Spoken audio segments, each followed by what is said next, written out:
The lush green carpet of paddy fields is a common sight in rural India. Rice has been a staple food of Indians since time immemorial. India treasured more than 35,000 varieties of rice grain a century ago. The rich diversity no longer exists, and thanks to science, only 100 varieties exist today. The so-called pest resistance, disease resistance, and genetically modified seeds have taken over the market. And ironically, the self-reliant farmer of the bygone era is heavily dependent on the hybrid seeds, chemical fertilizers, and pesticides of the multinational. Under these circumstances, the saga of Kailash Murthy begins. A decade ago, Kailash Murthy too, like all other farmers, used fertilizers and pesticides as specified by the agricultural experts. He proudly displayed a record yield in his neighborhood. But to his dismay, he observed that the yield grew less and less each year.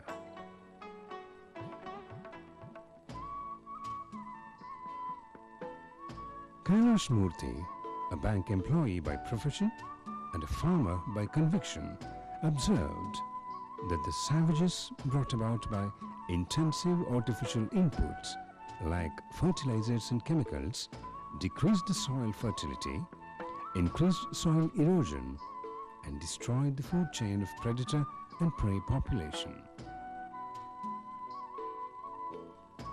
During this period, the inquisitive Murthy stumbled upon the book One Straw Revolution, written by a Japanese farmer, Masanobu Fukuoka, a pioneer in natural farming and Ramon Magsaysay Award winner. The book inspired him further to read the Shastras. And reading the Shastras revealed that India was not new to natural farming. Many rishis grew their entire food around the ashram without plowing. They believed food grown without plowing is healthier. Manu discusses in his famous Manusmriti and asserts that deeper the digging, the more harmful for the soil. So, Mr. Murthy gave the established farming a break and left the land to itself. No tilling, no chemical fertilizers, and no use of pesticides. In short, nothing except scattering of seeds at random.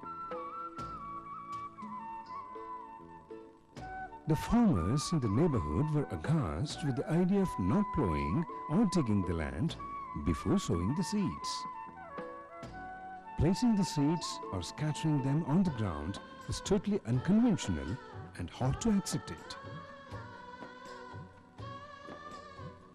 But surprisingly, within 2 years, the transformation was remarkable.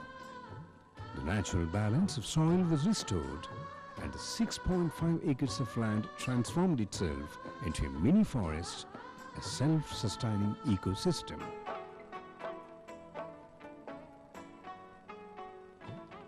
More than 3,000 varieties, including many medicinal plants, spurt out. The interplay of natural forces and the presence of a variety of species enhanced the soil fertility.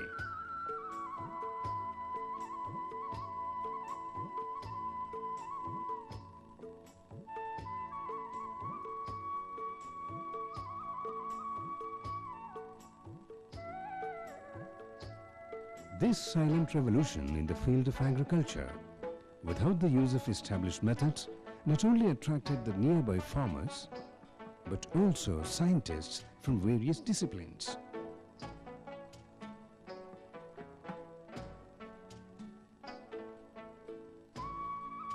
They were flabbergasted to notice, barring electricity to lift water, no outside agents were used to raise crops.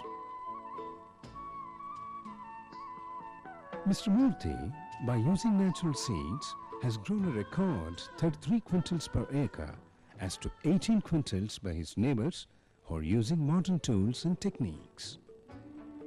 Mr. Kailash Murthy proudly says that in zero farming or natural farming, the input is zero and the output is plentiful.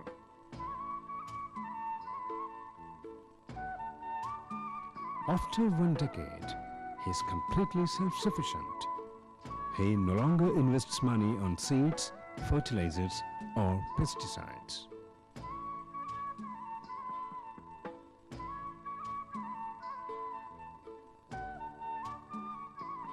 The remarkable results have proved wrong all the agricultural scientists who claim that yield is directly related to the use of hybrid varieties, chemical fertilizers and pest control techniques. The former critics who laughed and ridiculed him are today slowly converting to natural farming. Foreigners and experts in natural farming are frequent visitors at Murthy's farm. The mini forest in a dry terrain is being treated as a research laboratory. Kailash Murthy spends most of his free time in grooming the new generation to create awareness on the hazards of chemical farming and the innumerable benefits of natural farming. He strongly believes that going back to nature is the only answer to all the present farming problems. The voice of the naturalists is louder and clearer. They vehemently declare that the conventional knowledge of agriculture is not only worthless, but actually harmful to the soil, plants and the environment as a whole. So, they are strongly recommending the 4 principles to be adopted in natural farming. No cultivation, no chemical fertilizers, no weeding by tillage or weedicides, and no dependence on chemicals.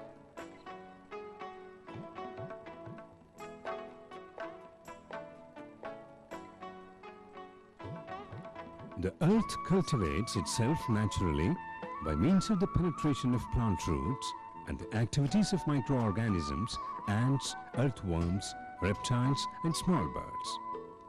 Tilling also causes soil erosion, besides destructing soil microbes and biomass that retains moisture. When natural area is brought under the plough, very strong weeds such as crabgrass and docks sometimes come out to dominate the vegetation. When these weeds take hold, the farmer is faced with a nearly impossible task of weeding each year. Organic remains are decomposed on the surface by bacteria and fungi with the movement of rainwater. The nutrients are taken deep into the soil to become food for the microorganisms, earthworms and small animals. Plants' roots reach the lower soil strates and draw the nutrients back to the surface. A tree that grows on a mountainside or forest is an ideal example. The fertility of nature, as it is beyond the reach of the imagination. Hence, the stray dead leaves, chaff that covers the earth must be left undisturbed. All these not only turn into natural humus, but also retain moisture from evaporation.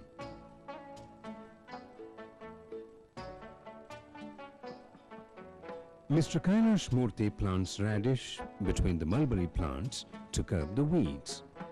The radish acts as a natural weedicide.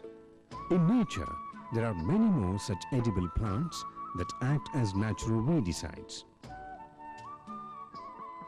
And some weeds can be brought under control by natural balance and diversity of plants. Gentle measures such as spreading dry straw and sowing clover are practiced instead of using man-made chemicals and machinery to wage war of annihilations. Sowing seeds while the preceding crop is still ripening in the field also controls weeds.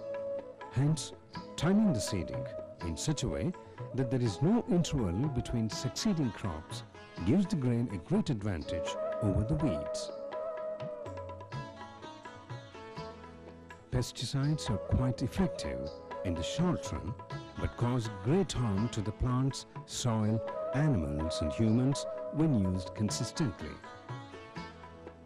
Monoculture of 1 or 2 crops a year leads to pests menace as the food supply is restricted.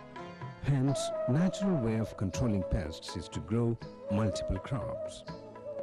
In a perfect ecosystem, predator-prey population is well balanced and loss by pests is negligible. Pratap Agarwal, a naturalist, says that in the last 5 decades, we have inflicted tremendous damage to the land, as a result of which agricultural output worldwide is stagnating and the yield is declining.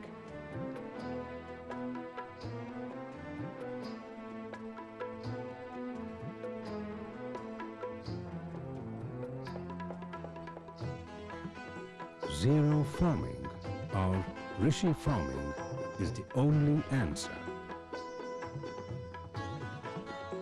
Even if a fraction of ordinary farmers adopted Rishi Kheti, it could have catastrophic effect on the agro-business establishments and the entire urban industrial structure might collapse.